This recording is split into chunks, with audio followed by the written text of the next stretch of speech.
call this meeting to order. Thank you everyone for joining us tonight. We'll start with the Pledge of Allegiance. Pledge allegiance to the flag of the United States of America and to the republic for which it stands, one nation, under God, indivisible, with liberty and justice for all. All right, we'll start with roll call. Here. Denson. Here. Fertig. Here. Gross. Here. Hoffman. Present. Highbaum. Here. Lyman. Here. Mosier. Here. Mayor Johnson. Here. Superintendent Nelson. Here. Superintendent Edford. Here. Thank you, everyone. You have before you the minutes of the budget workshop meeting of June 18th, 2018. What is your pleasure? Approval of the minutes. Second. We have a motion and a second. All those in favor say aye. Aye. Those opposed? Thank you very much. Next, we have a schedule of bills. What is your pleasure? Pay the bills. Second. We have a motion and a second. Any questions? Does the public have any questions about the bills in front of us? Roll call. Fertig. Aye. Gross. Aye. Hoffman. Aye. Highbaum. Aye. Lyman. Aye. Mosier. Aye. Sarda. Aye. Denson. Aye. Mayor Johnson. Aye. Motion passes. Next, we have the city manager's report. Thank you, Honorable Mayor, members of the Commission, and public. Our mission is to provide exemplary experiences, services, and spaces that create opportunities for everyone to learn, engage, and thrive. I would like to bring forward a couple of things. First, what would we do without Jim Snook? It was reported to me this afternoon that Jim was able to temporarily fix the splash pad plunger with some, I don't know, homemade fashion Jim Snookness that he did, and so the splash pads are operable. We had some vandalism. Todd is going to order a new plunger as soon as possible, but summer has been saved by Jim Snook, so thank you, Jim, for that. Also brought to my attention that on January 8th, the city, our organization, will celebrate its 150th birthday, so we were incorporated in 1869. So I think it's appropriate that we get together and plan something in January to recognize that.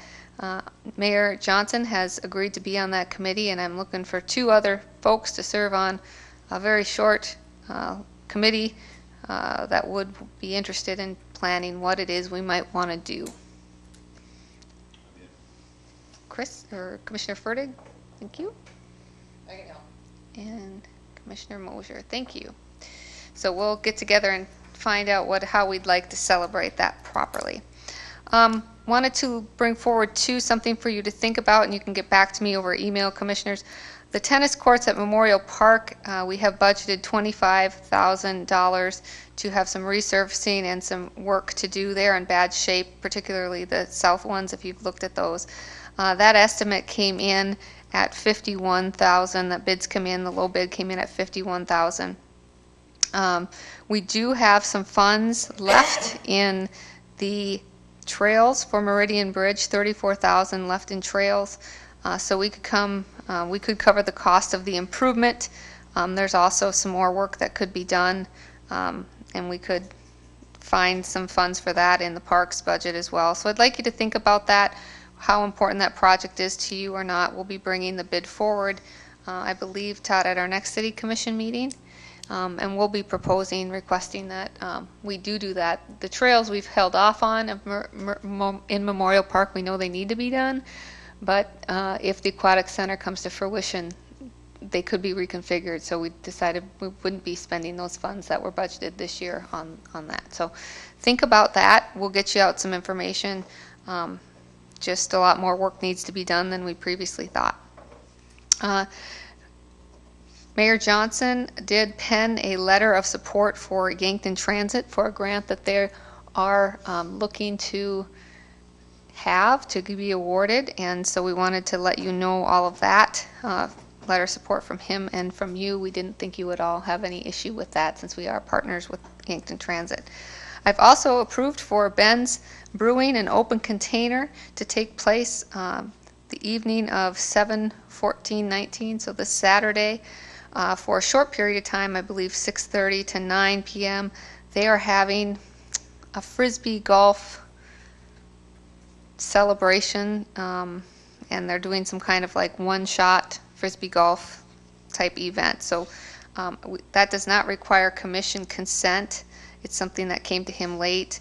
The parking lot is not closed, and he's aware of that, but he may block off some parking spaces. So folks will be able to walk out of Ben's with a plastic container and partake in that.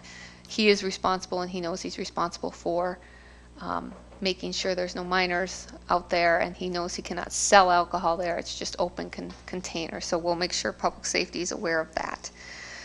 Survey time is coming. So we'll be sending out surveys to a random sample of people by mail. This year also we'll have that available online so anybody can respond to the city survey. So that's something new with our survey. I believe other than that, unless anyone has any questions for me, I'll stay quiet. If there are no questions, thank you, Amy, for that report. Next, we have public appearances, and this is a time when members of the public or commissioners can address items not on our agenda. And tonight, I know Larry Olson wishes to address this, so I'd invite Larry to come up to the stand or the podium and share your thoughts with us. I am Larry Olson, for those that don't know me. Anyway, I'm here to talk about my old store. I've heard rumors it could be a library, and I've started doing some outside refinishing of the building to fix the ephes because you can't do that in the wintertime. And I have a plan, and come winter I'm going to implement that plan. So if you guys have and then that'll be it. That'll be over. So if you guys have any interest in that being a library, which I think it would be good. I also think that, if it's got to come to a vote, I think it's new times. Rapid City voted in their arena, and if you guys don't have the time and energy or the resources to do it, you guys give me some option and I'll hold it. I don't know what else to say. I know you got a lot of projects going on, but so do I. And I seem to get them all done. And if you're worried about money to build out the library, have me do it. I'll save you some money. I only got a 8th grade education, but I'll get it done. That's it.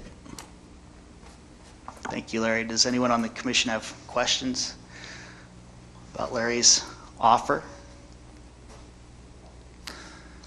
And I'm not going to do anything till winter. You can't get a contractor. Well, I could get a contractor. Just now is not the time to be doing it. So I got a plan. It'll be a good plan. I don't need any more stuff. That's why I'm here.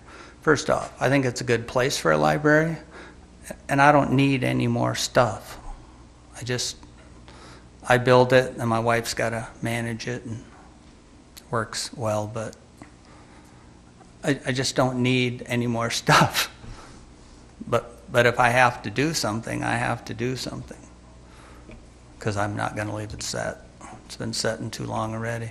I went in, that's a good building. My heat budget on that building is $234 a month. I went in that building today, it was 74 degrees by the glass. There's no air conditioners running. It's an awesome building. Anyway, that's all I got. Thank you very much, Larry. Do the right thing. Next, I think Interim Police Chief John Harris would like to introduce himself to us and the public. Welcome, John. Thank you, Mayor. Good evening, and council members as well, and the general public. Just a quick overview. I think most of you have probably read my bio at some point or another, but I've been in law enforcement for 41 years. I've been a police chief in different locations for over 21 years. I'm not looking for a job, even though Amy keeps saying I need to.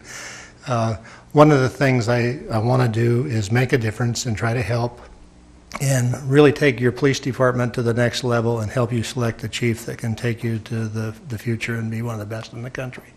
I think you have the people in the department and in the city where we can partner with them to make this a really great place to work and live. So I'm excited about it. If you have any questions of me, please ask. But the other thing is that as many of you don't know, I will be available 24 hours a day, 7 days a week. I think you all have my cell phone number. If you don't, I'll get it for you. And if anything comes up, let me know. I may not be able to solve the problem for you, but we'll work on it and try to get back with you and let you know what the problems are. So, and I'm a very active police chief. I don't sit around. I'll be involved, and you'll see me in the community doing things. And truly believe that community policing is no different than, it's not a buzzword that started in the 80s. It's something that we've been doing if you really do policing right for your whole life and your whole career. So we're part of the community we serve. Our officers feel excited about going forward in the future, so we're going to try to make it better for them. Any questions for me? I'll just say I've heard you on the radio. I've read your interviews. You've been doing a really nice job, and members of the public have also told me that they've been impressed by you. So Well, thank you. I know I just want to really help and do things the very best I can. Like I said, I'm not here for the long term, but it doesn't mean I won't work like I'm here for the long term. I'm trying to look for the future. So thank you very much.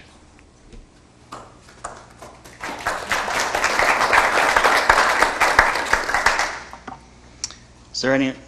Yes, Ed, would you step to the podium, please?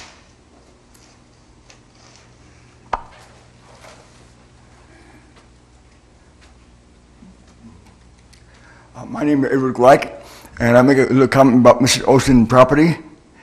One thing you don't need is to take something out of the tax roads.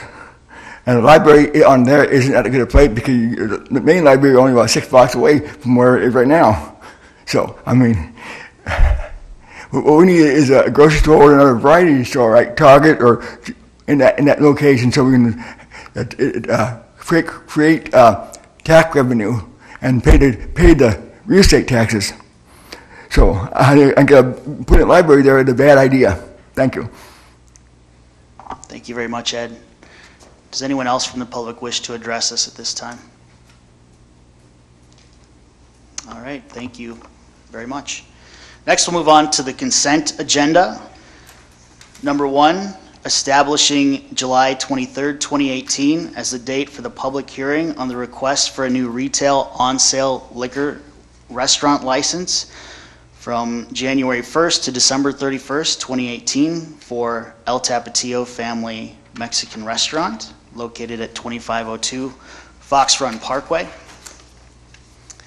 Number 2, consideration of Memorandum 18-147 recommending approval of the application from Scott Lucan Sculptures for a transient merchant license for craft booths at 109 Capitol Street on August 15th through September 15th, 2018.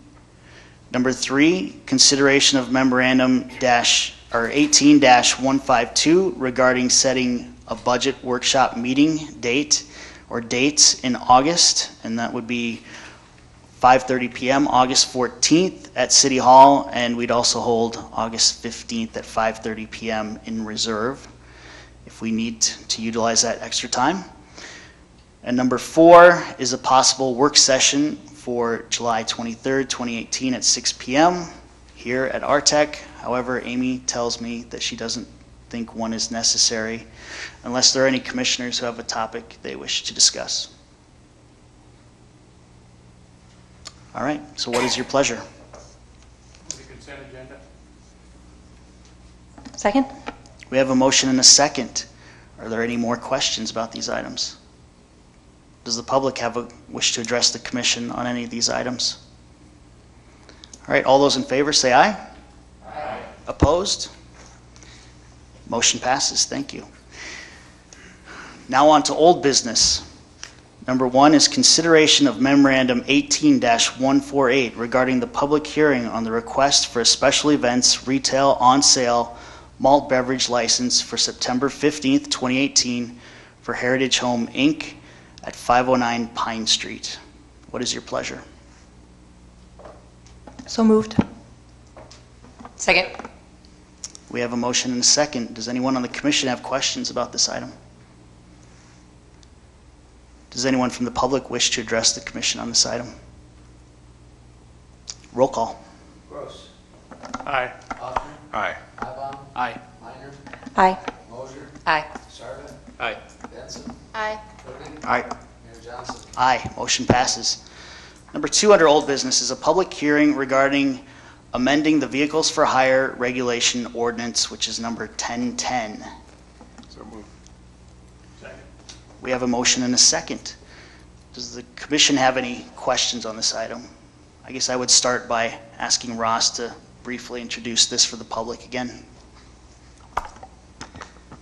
Thank you, Mayor Johnson. This is a revision to the Vehicles for Hire ordinance, which was required because the business model that applies to the app-based taxi services like Lyft, and previously we had Liberty Mobility Now, that business model doesn't function very well with the current Vehicles for Hire ordinance structure, but the current definition of the ordinance does encompass those entities as entities that require regulation and a license. So we worked with counsel for Lyft, who has a number of people in town that already wish to drive for that service. They would like to work here. So they helped us revise the ordinance that allows us to keep all of our local taxi cab operators playing on a level playing field with a similar type of regulatory structure, but one that is a little more accommodating to their business model. So if anybody has any questions, that's about as simple a summary as I can give you, I think. All right, if there are no questions on the commission, I will open up to the public. Is there anyone in the audience who wishes to address the commission on this item? All right, roll call. Hoffman. Aye. Mybom. Aye. Minor. Aye. Moser. Aye. Sarda. Aye. Benson. Aye. Burdick. Aye. Gross. Aye. Mayor Johnson. Aye, motion passes. Now moving on to new business. Number 1 is consideration of memorandum 18-143 regarding West City Limits Road annexation. What is your pleasure? So moved. Second. We have a motion and a second. Amy, can I ask you to, I guess, describe this item for the public? Or maybe Dave Mingo would wish to. Sure, or we both can. Very basically, when the city and county came together to work on the reconstruction of West City Limits Road, part of that agreement was that upon completing construction or upon construction, we would take over West City Limits Road in its entirety and take care of maintaining it in perpetuity. So we feel we're far enough along on this project that we can, in fact, move ahead with the annexation for the parts of the road that were not within our jurisdiction, and then we can begin taking over them in terms of providing authority for our police department, et cetera. So this first action here is the annexation, and then we'll talk about how we want to treat that road here in the next action. Commissioners, do you have any questions on this item? All right. Members of the audience, is there anything you wish to address the commission about regarding this item? Roll call. Mybom. Aye. Minor. Aye. Moser. Aye. Sarda. Aye. Benson. Aye. Burdick. Aye. Gross. Aye. Hoffman. Aye. Mayor Johnson. Aye, motion passes. Number 2, under new business, is consideration of memorandum 18-150 and resolution 18-45 regarding the speed limit recommendation on West City Limits Road from 15th Street to 31st Street, and for 21st Street from 500 feet west of Summit Street to West City Limits Road. What is your pleasure? Move the memorandum to change speed limit. Second. We have a motion and a second. Adam, can you give us and the public some background on this item? Yes, good evening. As the memorandum explains, the speed limit on West City Limits Road has been a topic of conversation in the past.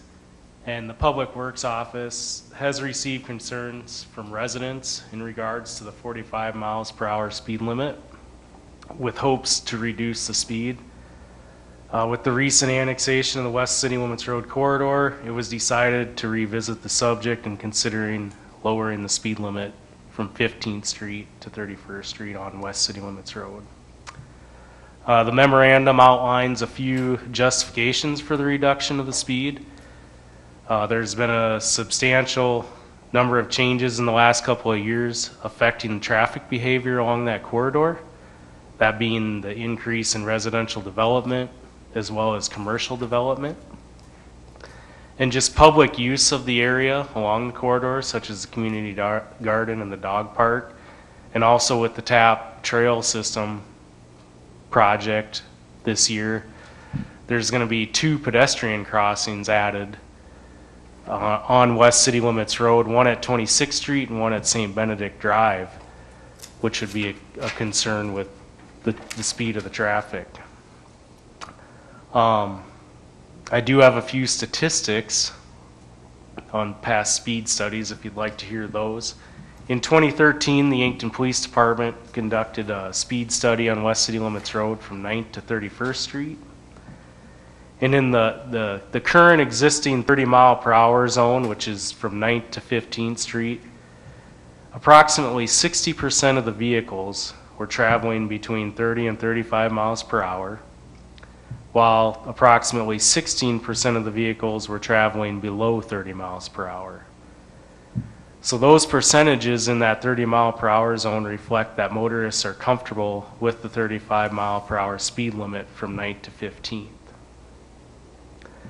The study also found that in the current 45 mile per hour zone, which is from 15th Street to 31st Street, approximately 35% of the vehicles were traveling between 45 miles per hour and 51 miles per hour, while approximately 64% of the vehicles were traveling below 45 miles per hour, and 0.6% of the vehicles were traveling over 51 miles per hour. So the percentages in the 45 mile per hour zone reflect that motorists are more comfortable traveling less than the posted 45 mile per hour speed. That was a lot of numbers, actually pretty quick. Is there any questions on any of those numbers? Or Commissioners, do you have any questions for Adam? Good statistics to hear, because that actually, like you, would surprise me. Have we had a lot of incidences? Are you getting to that? A lot of incidences besides just yep. okay. So, and since 2012, Chief Harris gave me some statistics. There's been 7 speeding citations in the 45 mile per hour zone from 15th to 31st. Also, since 2014, there have been 14 reported traffic incidents on West City Limits Road from 9th to 31st Street. 5 of the incidents involved over-driving the road conditions. 4 of the incidents involved rear-end collisions, 2 of which were weather-related. And the other incidents were traffic citations and wild animal collisions. The Yankton Police Department also reported additional vehicle incidents, which primarily were results of weather conditions. It's nasty out there in the wintertime. Just another statistic, the average daily traffic on West City Limits Road averages from 3,279 vehicles per day on the north end of the corridor and 3,913 on the south end of the corridor. As the memorandum explains, 21st Street from 500 feet west of Summit Street to West City Limits Road would also be reduced to keep consistency in the area. A speed study was performed on that section of road in 2009, and those statistics reflected that the traveling vehicles drove less than the 45 mile per hour posted speed limit as well. That 21st Street section of road has had 3 reported incidents since 2014, 1 rear end collision and 2 traffic citations.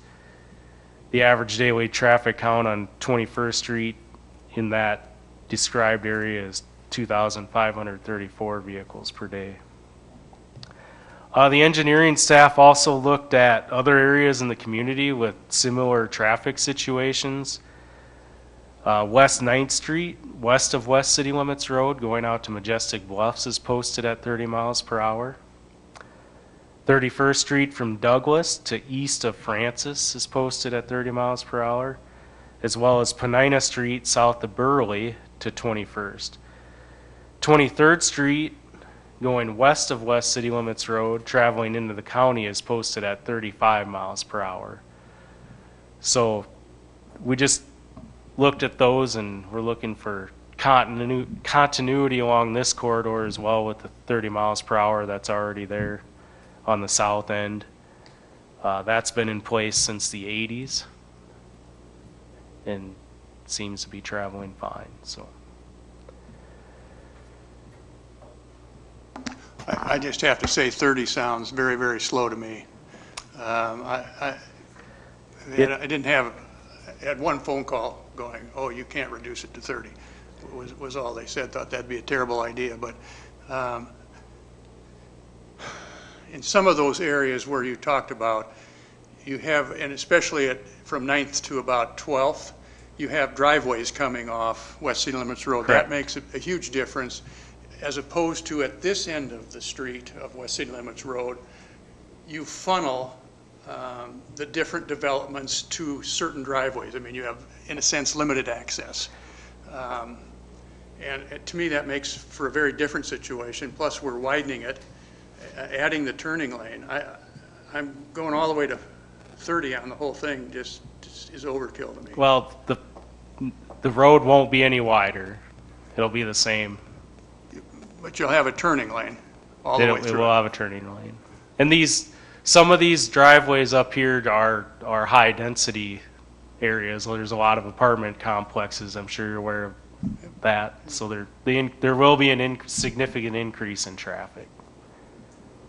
So the road won't be wider, but when this speed study was done, it was a number of years ago, but I still think what West City Limits Road has been like for like the last 5 years, it's not been a high quality road. When I think about people driving 45 miles an hour over some of those potholes, I mean, there's areas of that road where it was pretty bad.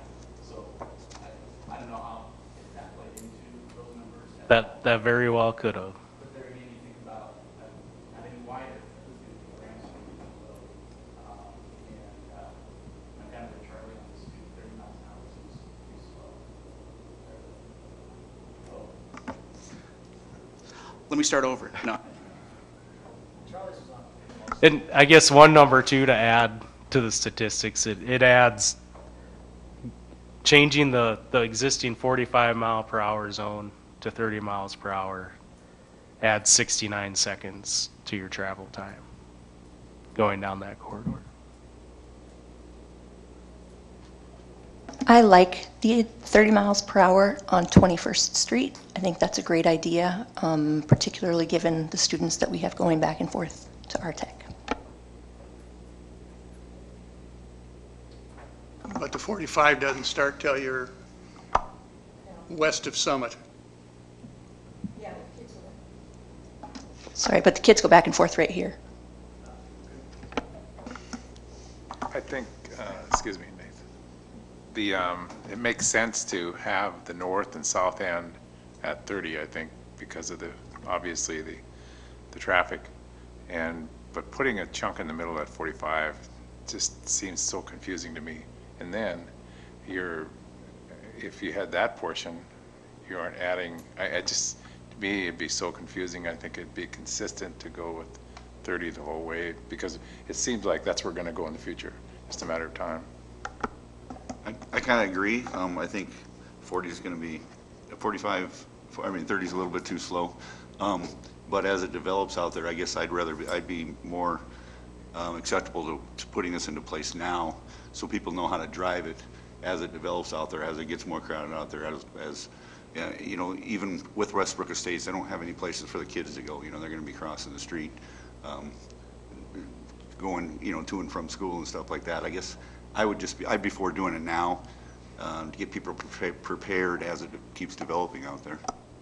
Have we thought about gradually taking it down so that it's not such a drastic adjustment for the community to maybe, I don't know, slow it down and then in a year or two do it again? Or do we not want to do that to get that adjusted? I'm the same way. 15 miles an hour is quite drastic, but I also agree that it might be nice to match the whole thing. That makes it easier so people aren't guessing, and I'm sure it's easier for patrol as well. But I'm just curious if you have any data or anything that shows best practices. If you're going to reduce it, just pull the Band-Aid, do it all in one swoop, or if there's a gradual decline. It's hard to gradual because you have the north and south end. I mean, different if we had just one end that could be 45, but we already have the south end at 30, so it's hard to gradual. Correct. I like the idea of making it 35 the whole way. I think it's a speed that, well, it's kind of in the middle. But even on that last chunk from Highway 50 to Highway 314, that's just one block. So no one's going to be, I don't think anyone's going to be driving 35 miles per hour there because you're already so slowed down for the stop signs. And I drove past the housing developments then north of 314, and I think 35 is still a pretty reasonable speed in that area. And then once you get beyond that and it's just kind of open space, to ask people to go 30 miles per hour, I think it's difficult. I think it's going to be difficult for them. So Adam, here we are on the front end of this decision. We pass this resolution. What happens on the back end? I mean, it's probably not as simple as we tell you the speed, you go out and change signs. But what actually all happens on the back end when we say change the speed limit? Well, obviously, we'd have to change all the signs. But there'd be PSAs put out that the speed was changing. And then we have our speed board that the police department could place out there, uses an education piece right on site.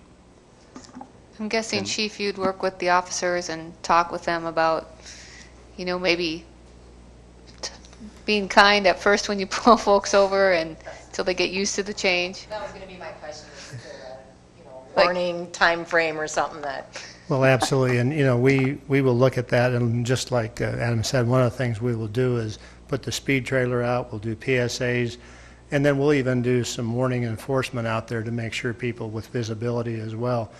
One of the things that's interesting, though, is that you're talking about the residential area, and this is just a thought for you guys. When you change a speed limit like that, or when you actually start doing enforcement in an area, whether it be neighborhoods or otherwise, the people that usually complain are some of the people that we end up ticketing. Every neighborhood that I've ever talked to about that, I warn them. I say, if you want to do this, understand that once we start enforcement, it involves everybody. And without a doubt, every time we get one or two of the people that have actually complained about the event being ticketed, and it doesn't make them very happy. And that's just human nature. The speed limits, I am used to having much higher speed limits in a bigger city. I think that the change that you're making is probably good now, except maybe look at some alternatives. I like the mayor's alternative very well. I think that's consistent. And it's something that when you drop it as drastically as you are, I can tell you one of the things. I drove it today just to see it because I knew it was on the agenda. Your roadway is going to be different. And the other thing is that when you drop it that drastically, and I talked with a number of the officers that have worked here, they said when you do those major changes, and my experience as well is, we're going to end up issuing lots of citations over time, even with the public awareness stuff, because it's such a drastic reduction. And I don't know that that's what we want to do. The idea is not to write tickets for public safety, and that's what I'm looking at. Whatever you guys do, we'll make sure that it's enforced after we give the warning and grace periods to get the public aware, but you just let us know what you want to do. Any other questions of me on the law enforcement side of it? And we have been working with Adam and his crew trying to figure out what's the best solution for this, so thank you. Are there any more commission questions or discussion? Members of the public, do you wish to address the commission on this item? If you do, please step to the podium.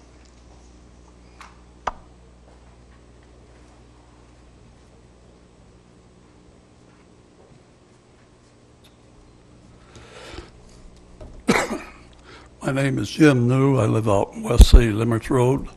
Been a resident of that area for 26 years, so I can attest to the fact that I'm used to 45 miles an hour in that area. Now, I debated in my mind how sharp or how snotty I want to get with my remarks. Instead, I want to point out my name is Jim New. It don't have anything to do with New Pond and landscaping. That's a different business, and I don't want anything to reflect back on my son's business. Again, I've debated in my mind. I would like to point out in 1850, Yankton or the Indians in Minnesota had an uprising. Yankton, and somewhere around 3rd or 4th Street, somewhere in that neighborhood, built a Fort Yankton. The Weissman family homesteaded 13 or 15 miles south on the Nebraska side of the river. He had joined the South Dakota Guard, and he was called to the Guard to help protect Yankton.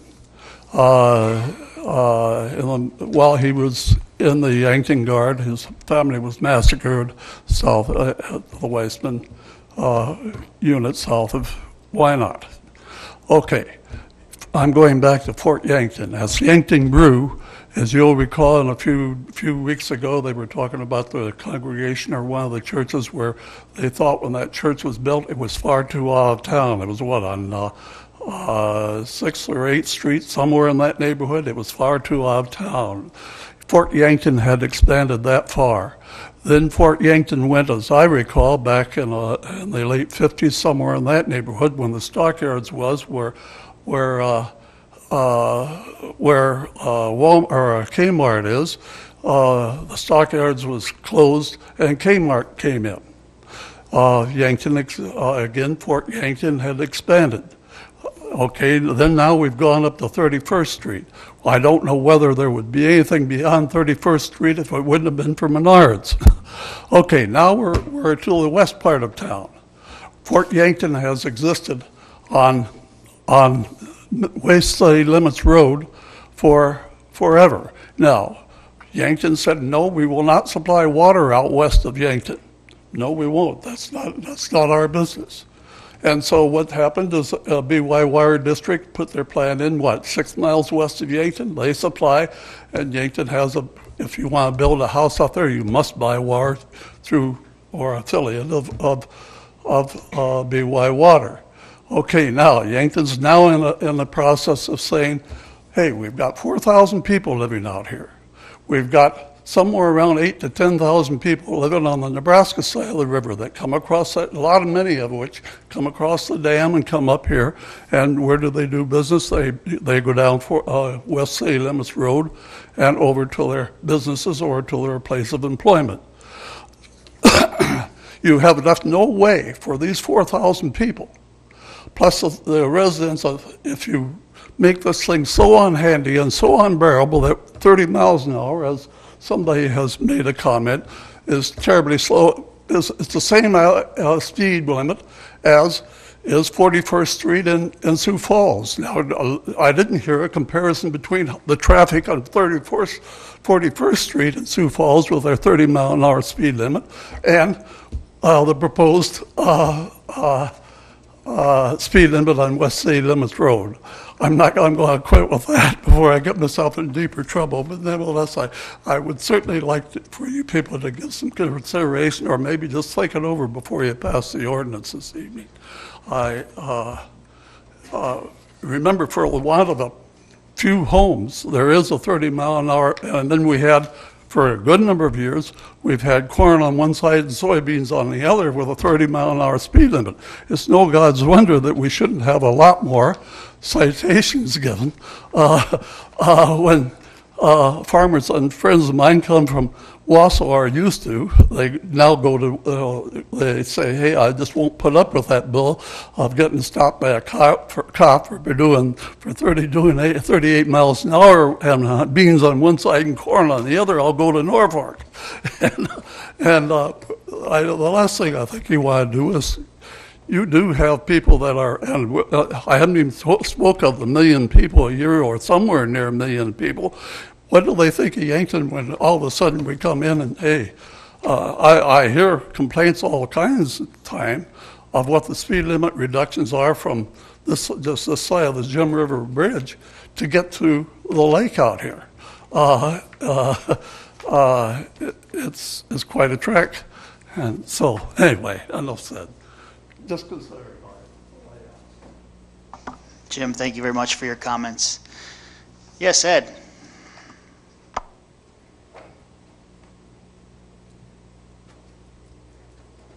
First question is, I want to know what you're actually asking to do, you know. But first of all, we don't want a speed trap. Like, I remember when the speed limit was only 55 miles an hour, they had a speed trap in Meckling. They showed you on the 40. They got a lot of semi-trucks feeding through Meckling because they lowered the speed limit to 40. I mean, that could happen when they had, now they're raising the speed limit back to 65 now on the highway. But I want to know, what are we asking right now on West City Road? What are we, how much are we going? We're going 25 or 35 or 45 on that road, and where are we going to end in Millennium? I mean, we want to go to 23rd Street. We're going to shut it off at 30 miles an hour, and I want to know directions. Where are we going to start? And we don't want to create a speed trap like they had in Meckling. Thank you. So Ed, did you say you don't understand the boundaries of where we're talking? Where we're going to start and where we're going to end. I don't know where everybody in town knows when they had a speed trap in Meckling. So they want to know if we don't want to create a speed trap. So. All right. Just to, Adam, maybe you want to state the boundaries of what we're talking about here. Or I can read it as well. Where are we at here? So, Ed, and for the viewing audience, this is regarding speed limit from 15th Street to 31st Street along West City Limits Road, and then from 21st Street, 500 feet west of Summit Street to West City Limits Road. And the recommendation is to make it 30 miles per hour in both of those stretches. So saying that, is there anything on West City Limits Road then that would not be 30 miles an hour? From 8th Street to 31st. 31st. 8th to 31st. Everything will be 30, the whole road? Yep. To be honest, I think it's a good idea, and there's a lot more development than we had years ago. There's a St. Benedict's Church, the school, a lot of housing. So I'll move the memorandum to change the speed limit to 30 miles an hour. We already have? Oh, I'm sorry. You have. Yep. It's been a while, sorry. Did I do it? Yes, you did. Thanks for doing it again. So if I could, I'd like to offer up an amended motion. Instead of the 30, I'd like to go to 35. Is that on both West City Limits Road and? Yes. 20? Second. We have a motion and a second for the amendment to the original motion, and that would make the speed limit on both of these sections 35 miles per hour rather than 30 miles per hour. Is there any discussion about the amendment? So is there any, do we have, you said no other place that we have is 35 right now? Do we have any 35 in town? Just on 4th Street going east from Burley. Do we have any signs? We gotta make new signs? We'll have to get signs.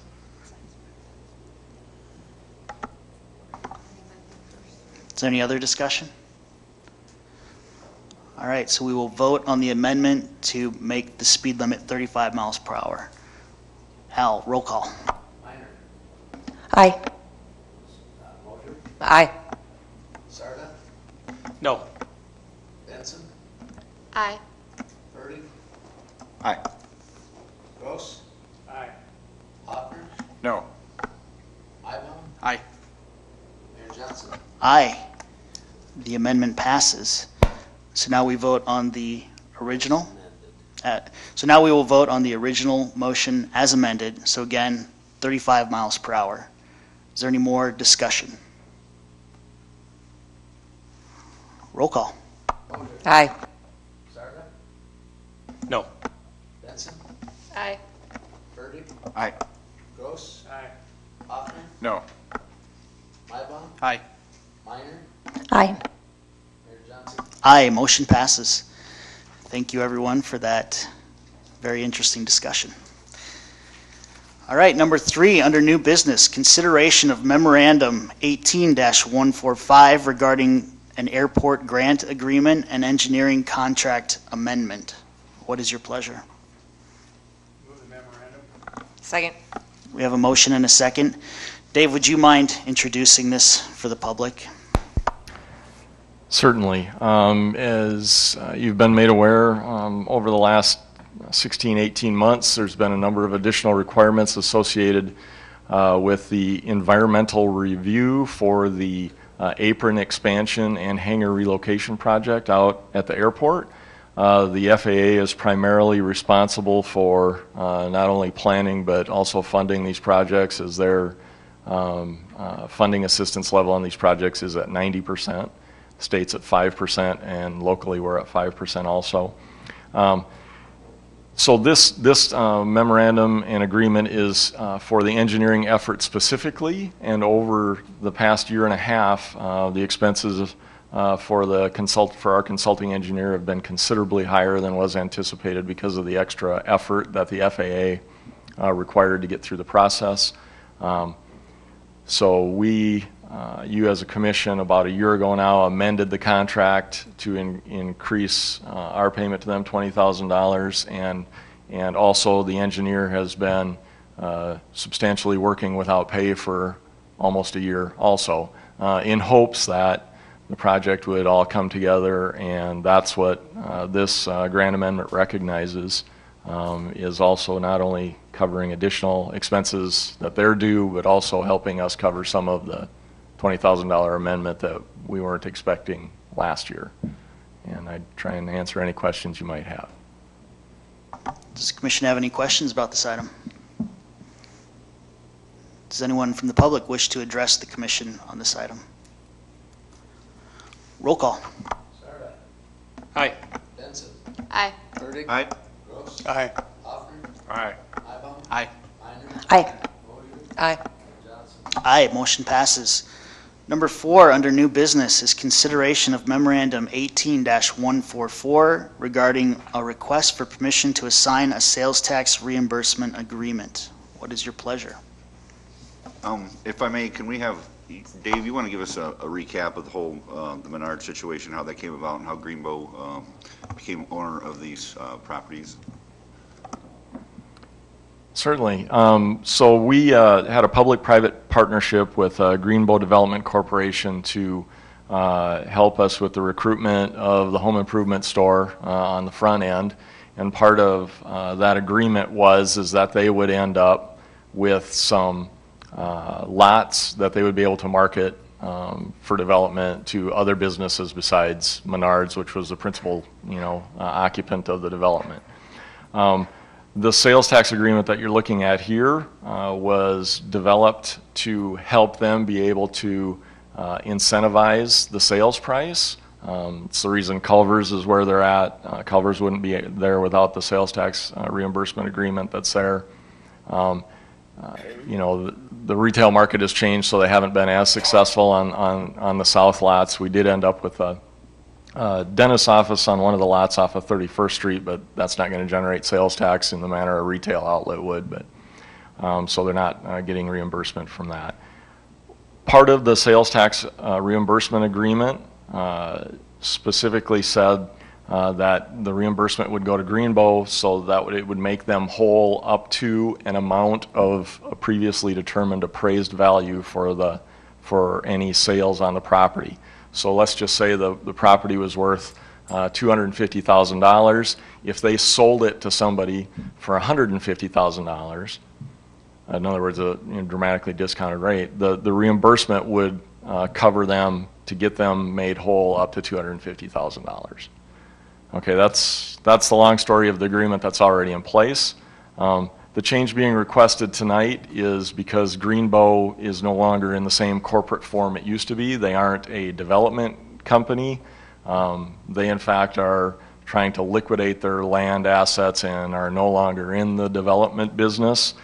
They went through the process of auctioning off these properties, and in their sales agreements they would have still been able to be reimbursed from the sales tax, but that might be created on the lots. They didn't end up seeing any development. They had a clawback provision much like we did, so the lots have reverted, long story, from back to Greenbow now, and again, they're not in the land development business. One of the things they heard in their previous process to auction the property is that if the sales tax rebate was assignable, that there might be more interest.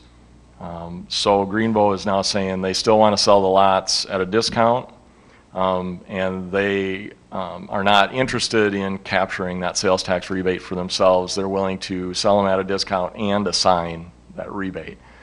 What this means from the city's perspective isn't that any more sales tax would be reimbursed. It would just mean that it could be going to somebody besides Greenbow. Long story, sorry. Yeah, so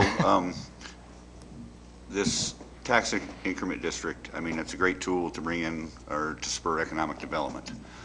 By approving this, what we have in front of us today, we essentially take the decision making on who gets this out of our hands and puts it into Greenbow's hands, or do we still have the ability to So that, we don't have that at this point in time. That was given up at the time that the Menards contract was entered into. We have, we don't have the ability to determine who ends up on the property. That's all based in contracts between Menards and Greenbow as far as what can end up there. I mean, our agreement with them to begin with discussed sales tax generating business, but it wasn't a requirement. It was just if sales tax is generated, that's what gets reimbursed.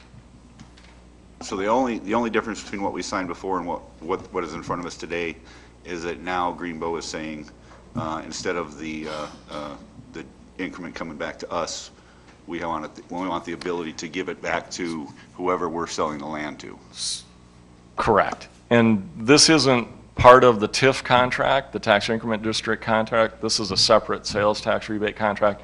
In actuality, this is one of the last tools that we as a community have to try and help them get the property developed sooner, which is a net zero to us as far as sales taxes is concerned, because the rebate would have occurred anyway. It's just a matter of who it would go to. But it will be a net plus for us if it develops quicker from a tax increment district standpoint, because we'll get taxable property on it sooner. And who knows, this might not help speed things up either, but it's one more marketing tool they would have. And it's in the original agreement that says assignability is with written permission from the city. So it was something that was considered to begin with. It's just the next step in that process.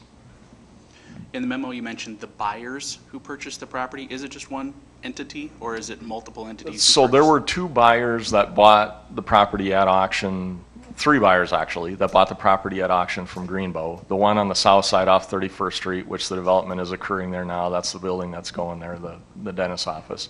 And then there were two buyers that bought lots on the west side of Menards. One buyer bought two lots and another buyer bought one lot. And Greenbow had clawback provisions with them, just like we do with everybody else, where if development doesn't occur in a certain amount of time, the property reverts back. Well, it reverted back because those buyers weren't able to develop a project on the site in the window of time.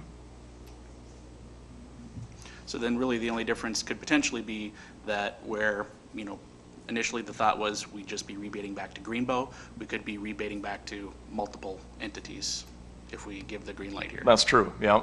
So it wouldn't be more money, it would just be 1, 2, or 3 different entities, but it wouldn't be a rebate of any more money in total.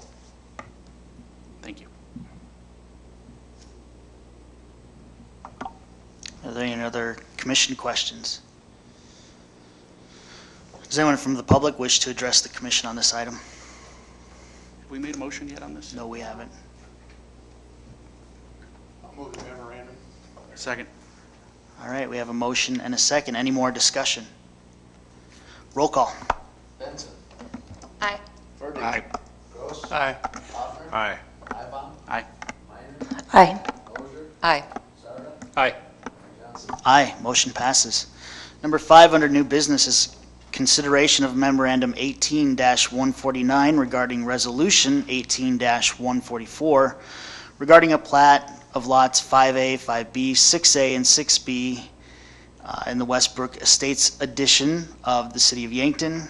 This is for addresses 2505, 2507, 2509, and 2511 Dorian Drive. This is for Johansson Contracting, Inc.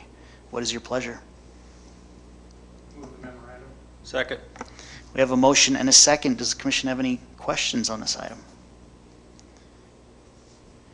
Does anyone from the public wish to address the commission on this item? Roll call. Aye. Gross. Aye.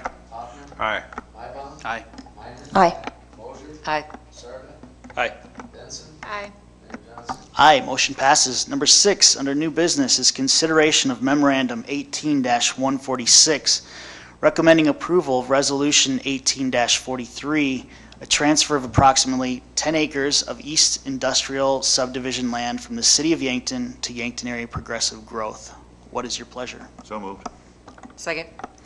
We have a motion and a second. Is there any commission discussion on this item? Does anyone from the public wish to address the commission? Roll call. Gross. Aye. Hoffner. Aye. Mybom. Aye. Minor. Aye. Moser. Aye. Sarda. Aye. Benson. Aye. Ferdy. Aye. Mayor Johnson. Aye, motion passes. Question, if I may. Proceeds. We don't owe money on this piece of property, so could we apply these proceeds to our HSC balance? All land sales for about the last 5 years now, we have been applying to the proceeds or to the debt that exists on the HSC. So unless there's a change and you wish to amend it, that's what we'll do again. So. Thank you. Any issues with that? All right, moving on. Number 7 under new business is discussion of memorandum 18-151 regarding Summit Activity Center HVAC and swimming improvements. And Amy, I'll ask you to introduce this, or Todd. Sure, I'll give it a try, and then we can have Todd jump in here. So we've been discussing with Johnson Controls and the school district about the HVAC unit that was installed in 2008. Needs to be replaced. Currently, it's on the rooftop, and it's failed a number of times due to the return error, as well as making repairs year-round is difficult with it being on the ceiling on the rooftop. It's time to replace it. We thought that we could wait a couple of years. Johnson Controls is indicating that we really need to do that sooner rather than later. The other 2 improvements that make sense to do with that project is the tile on the floor of the pool, as well as replacing the stainless steel doors in the pool area. So the life expectancy of the new HVAC is approximately 15 years. We have a quote for replacement based on the National Joint Powers Alliance contract, which is $617,880, and we're responsible for 89% of the costs for these projects. The school is responsible for 11%. That quote is only good until August 9th due to some of the tariffs that are being put on in place. After that point, we're 12 to 15% higher, which could mean, approximately $90,000 higher. So we would like to ask you to move ahead with those improvements right away and make those changes in our capital improvement plan. When you look ahead at the balance of the capital improvement plan, there is about, at the end of 2019, doing all the projects that we've talked about. So far in the capital improvements plan, there's about a $4.8 million balance. Subtracting approximately the $2 million that we believe we're going to allocate towards the aquatics facility.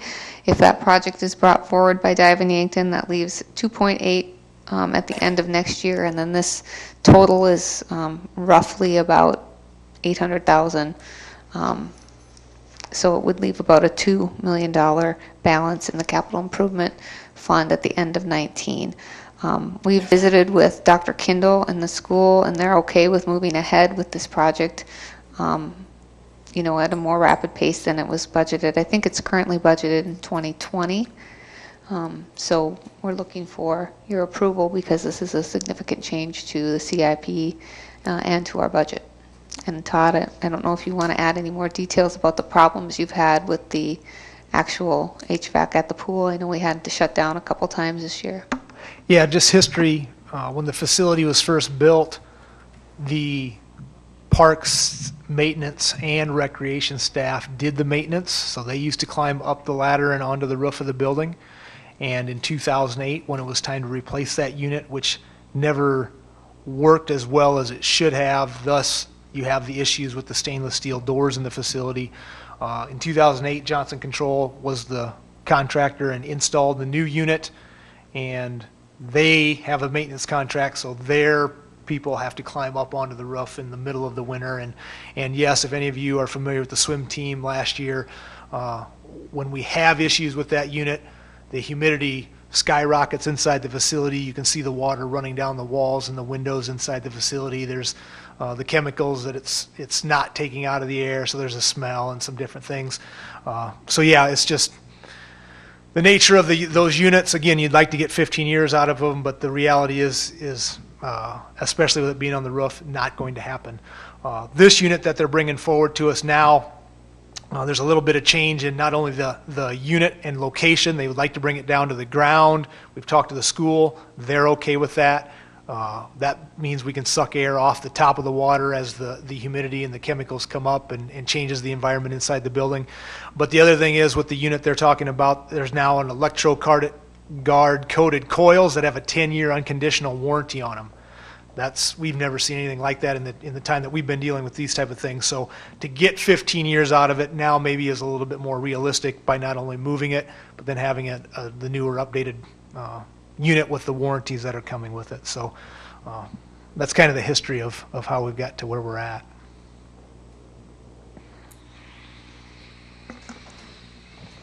Got a question.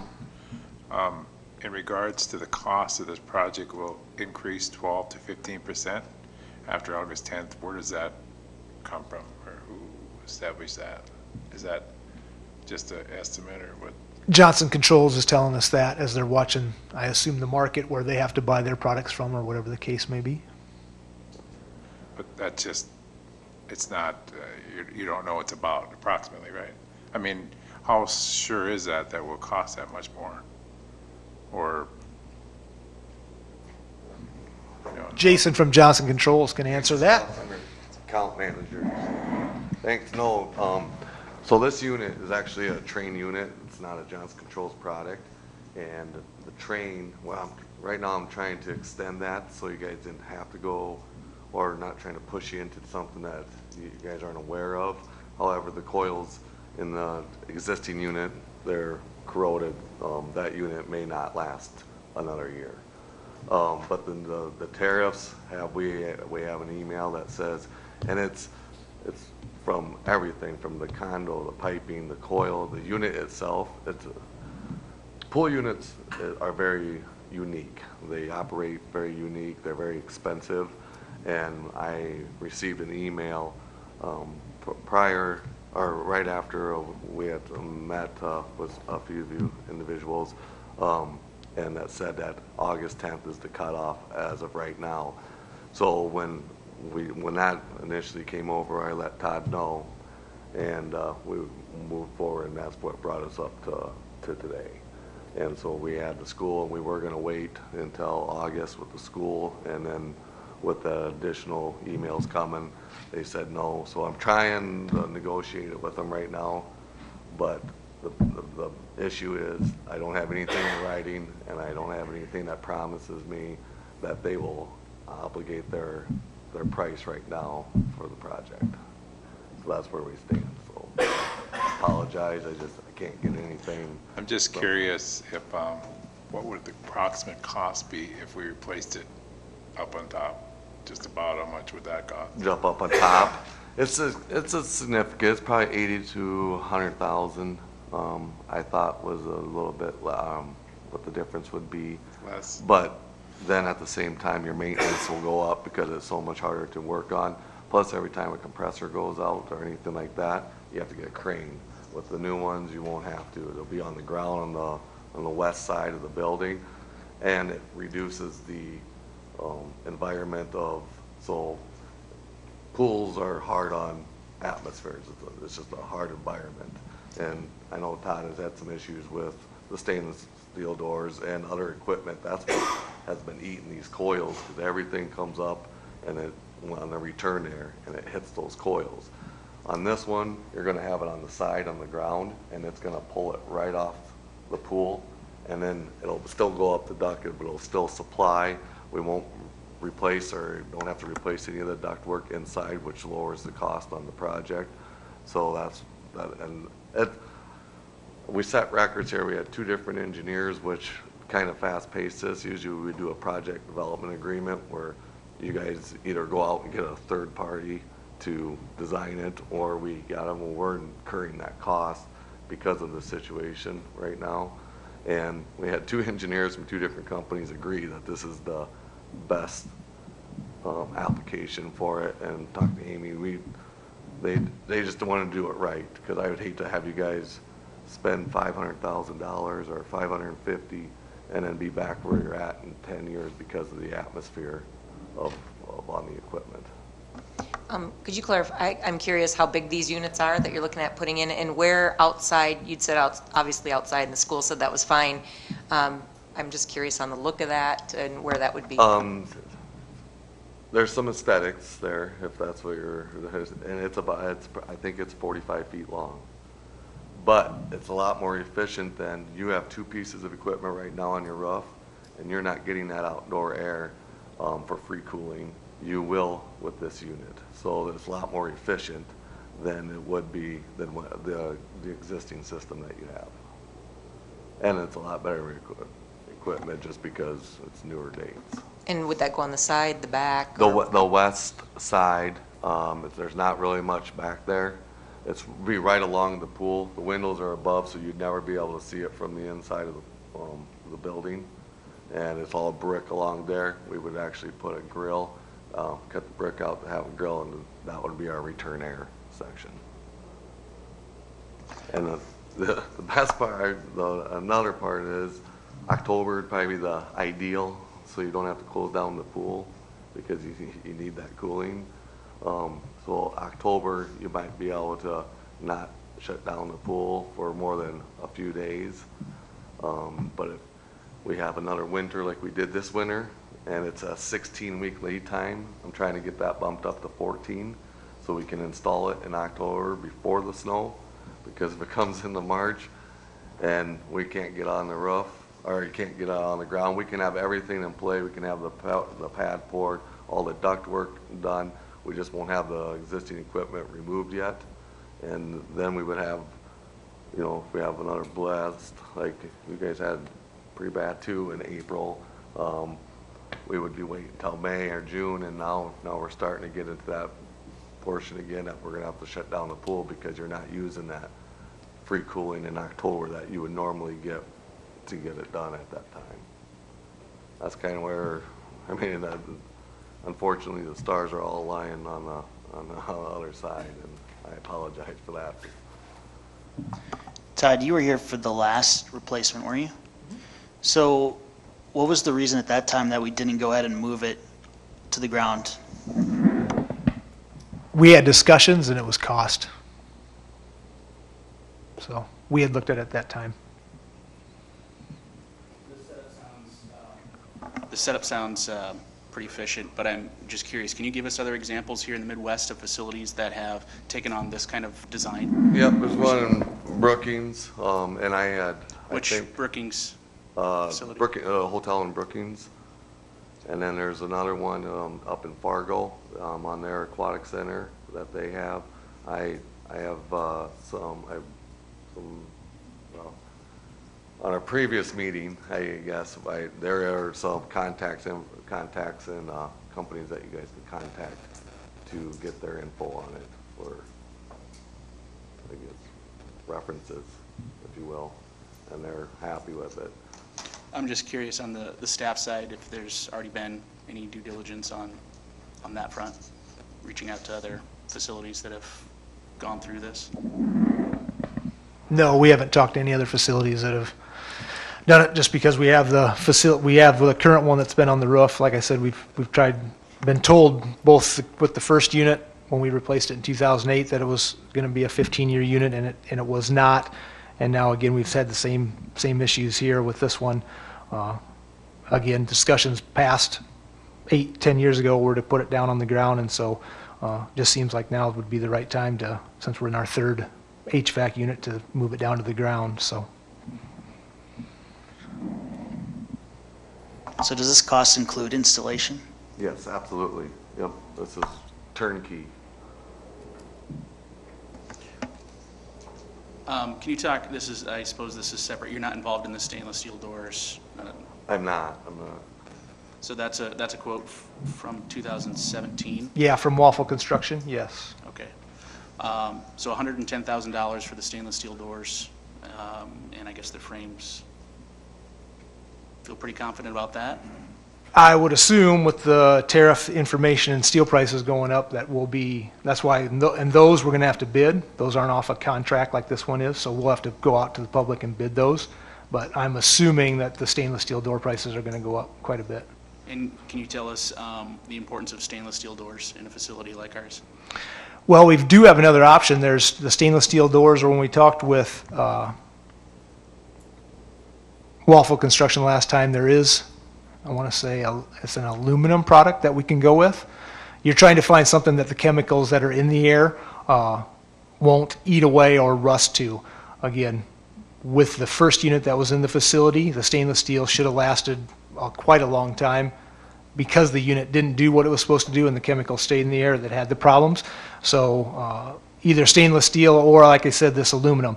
The hesitation with going with the aluminum is just the amount of traffic that we have in that facility. Some of those doors to like the varsity locker rooms don't have a lot of traffic and don't get open, so we could go with a little cheaper unit on the aluminum, which may not be affected by the tariffs, but I can't speak to that. We'd have to talk with Waffle on that. But the high traffic areas like the main doors, you want stainless steel just because of the pushing and shoving and opening and slamming of those doors, that it's a quality product. So that's where the stainless steel comes in.